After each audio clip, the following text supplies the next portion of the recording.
थाल भी तथा दधीचि ने दिया परार्थ अस्थि जाल भी, उसी नरक्षितीस ने स्वमांस दान भी किया, सहर्ष वीर कर्ण ने शरीर चर्म भी दिया, अनित्य देह के लिए अनादि जीव क्या डरे, वही मनुष्य है कि जो मनुष्य के लिए मरे।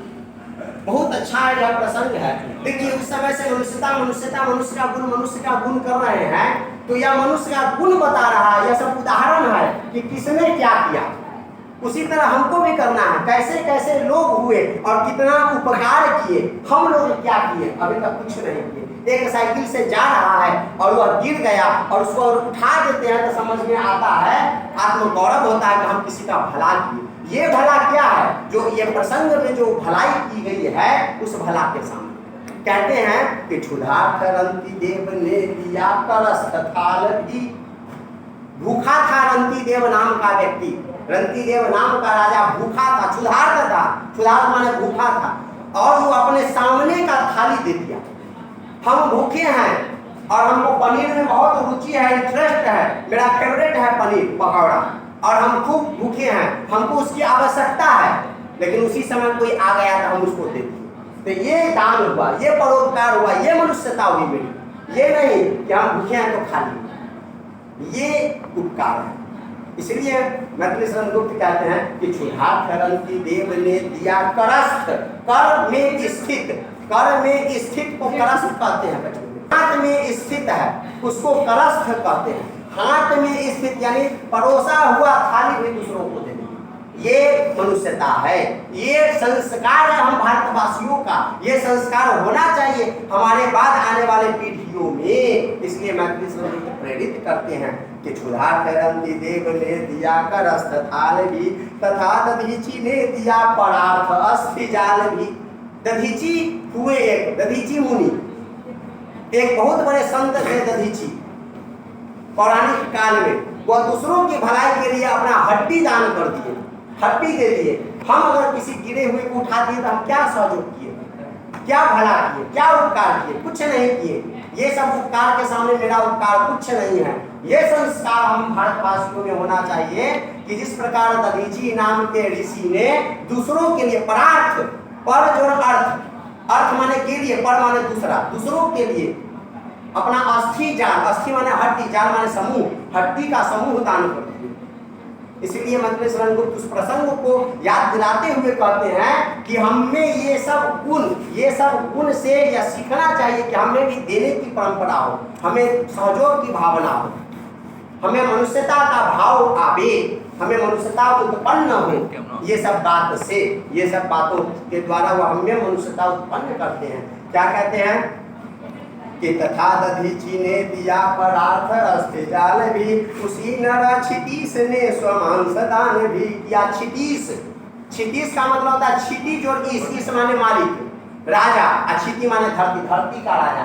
उसीनर नाम के राजा ने, उसीनर नाम के सम्राट ने, उसीनर नाम के राजा ने अपना मांस तक दान कर दिया, अपना शरीर का मांस दान कर दिया कि तुम खाओ मेरे मांस को।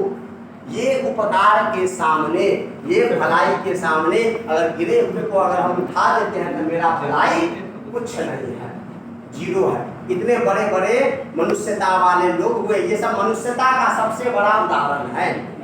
मनुष्यता का इससे बड़ा कोई उदाहरण नहीं हो सकता है कि उसी नर क्षितीस ने स्वमांस दान भी किया, अपना मांस दान कर दिए। स्व माने अपना, मांस माने चमड़ा, अपना मांस दान कर दिए। सहर्ष वीर कर्ण ने शरीर चर्म भी दिया। सहर्ष हंसते हंसते, अंग देश के राजा महाराज कर्ण हंसते हंसते अपना कवच और कुंडल दान कर दिए। चक्कू निकाले, एक बाण निकाले और बाण से अपना सीना चीर करके, कान चीर करके कवच कुंडल दे दिए। सहर्ष हंसते हंसते।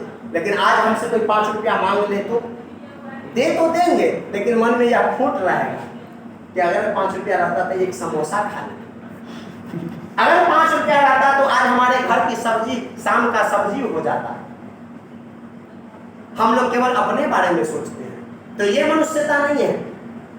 गुप्त जी के भाषा में, गुप्त जी की भाषा में यह मनुष्यता नहीं है। गुप्त जी की भाषा में मनुष्यता है कि अनित्य देह के लिए अनादि जीव क्या डरे। यह देह अनित्य है, यह नित्य नहीं है, यह अनित्य है, आज है कल नहीं है।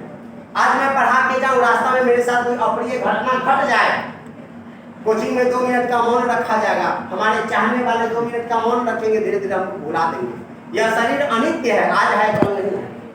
इसलिए यह अनित्य शरीर के लिए हम क्यों डरे, मरने से क्यों डरे?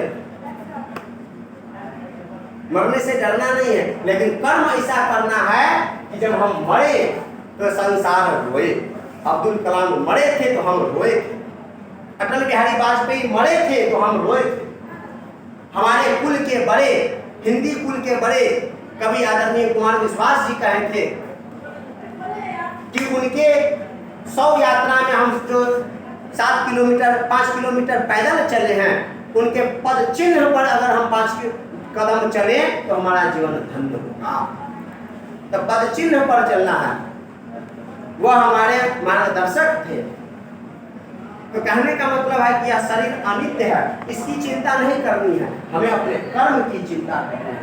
कर्म बड़ा है, कर्म बड़ा होता है। कर्मण्येवाधिकारस्ते मा फलेषु कदाचन।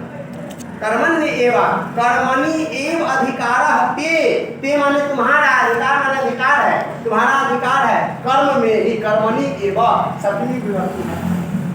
कर्मण्य एवं अधिकारस्ते का मतलब होता है कर्मणि एवं अधिकारः ते, ते माने तुम्हारा, तुम्हारा अधिकार केवल और केवल कर्म में है, न कि धर्म में है। कर्मण्य एवं अधिकारस्ते, तो इसलिए कहते हैं कि अनित्य देह के लिए अनादि जीव क्या डरे।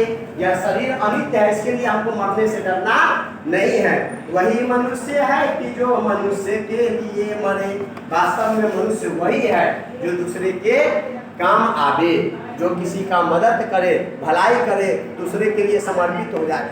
सैनिक को देखिए, फौज को देखिए, हमारे ही आपके घर का कोई ना कोई है।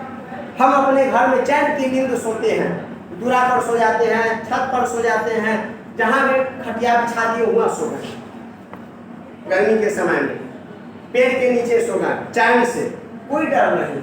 क्यों? क्योंकि हमें अपने से ज्यादा अपने सैनिकों पर भरोसा है कि जब तक वह सीमा पर है, हमारा कोई बाल और बांका नहीं कर सकता है, तो हम चैन से सोते हैं। लेकिन वह हमारे लिए है, वह अपने प्राण की आहुति देते हैं केवल और केवल किसके लिए?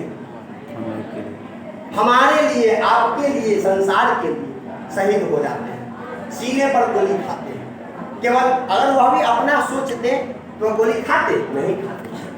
तो उनसे हमको मनुष्यता सीखनी है, हमें सैनिकों से यह मनुष्यता सीखने की जरूरत है। तो इसीलिए नकली गुप्त कहते हैं कि वही मनुष्य है कि जो मनुष्य के लिए मरे। ये है मनुष्यता, ये तीसरा छंद है। कोई दिक्कत तीसरा छंद में किसी को?